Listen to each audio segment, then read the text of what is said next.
दोस्तों, बिहार की राजनीति में अब ऐसी स्थिति बन चुकी है जहां जनता खुद भी उलझ गई है, क्योंकि इस बार मुकाबला विपक्षी दलों का नहीं बल्कि साथी दलों के बीच ही हो गया है।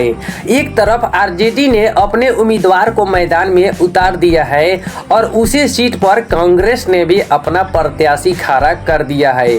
अब सवाल ये है, जब गठबंधन के साथी ही आमने सामने हो तो जनता किसे चुने, लालटेन को या हाथ को? क्या ये सीट बंटवारे की लड़ाई है या अंदरूनी मनमुटाव का नतीजा? और क्या इससे महागठबंधन की एकता पर असर पड़ेगा? आज के इस वीडियो में हम बात करेंगे जहां आरजेडी और कांग्रेस की दोस्ती अब सियासी परीक्षा से गुजर रही है। दोस्तों, जहां सबको लगा था कि महागठबंधन में सब कुछ तय हो गया है, वहीं अब ऐसा लग रहा है कि अंदर ही अंदर तूफान उठ रहा है। जी हां, आरजेडी और कांग्रेस जो एक साथ मिलकर एनडीए का मुकाबला करने की तैयारी में थे, अब उन्हीं के बीच सीट बंटवारे को लेकर बड़ी तकरार सामने आ गई है। राजद ने अपनी तरफ से 143 उम्मीदवारों की लिस्ट जारी कर दी और कांग्रेस ने भी अपने 61 उम्मीदवारों का ऐलान कर डाला।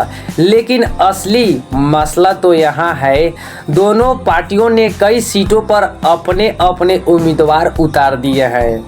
खबरों के मुताबिक वैशाली, हाजीपुर, सीतामढ़ी, अररिया और सहरसा जैसे सीटों पर आरजेडी और कांग्रेस दोनों के प्रत्याशी मैदान में हैं। यानी अब वहां जनता भी कंफ्यूज है कि वोट किसे दे। एक तरफ लालटेन वाला आरजेडी उम्मीदवार और दूसरी तरफ हाथ वाला कांग्रेस प्रत्याशी। अब सोचिए, जब दोनों साथी एक ही दूसरे से भिड़ जाए तो एनडीए वाले तो ताली बजाएंगे ही ना, क्योंकि विपक्षी की यह लड़ाई एनडीए के लिए सीधा फायदा बनकर आ रही है। तेजस्वी यादव की पार्टी आरजेडी चाहती है कि बिहार में वो डील पार्टी बने और कांग्रेस को सब कुछ सीमित सीटें दी जाए। लेकिन कांग्रेस का कहना है, हम भी जमीन पर मजबूत हैं, हमें बराबरी का सम्मान चाहिए। यही बात अब विवाद का कारण बन चुका है।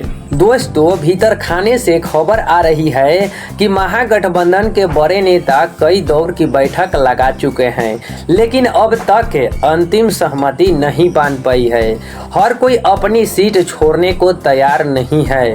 अब बड़ा सवाल यही है, क्या आरजेडी और कांग्रेस इस फूट को भर पाएंगे या एनडीए इसका पूरा फायदा उठाकर फिर से सत्ता पर कब्जा कर लेगी?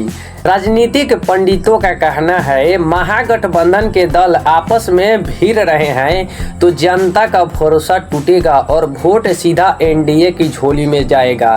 लेकिन अब आखिरी समय पर कोई समझौता हो गया तो विपक्षी भीड़ से दम दिखा सकता है। फिलहाल तो बिहार की सियासत में माहौल बना हुआ है, एक ही मैदान में दो साथी। अब देखो कौन जीतेगा।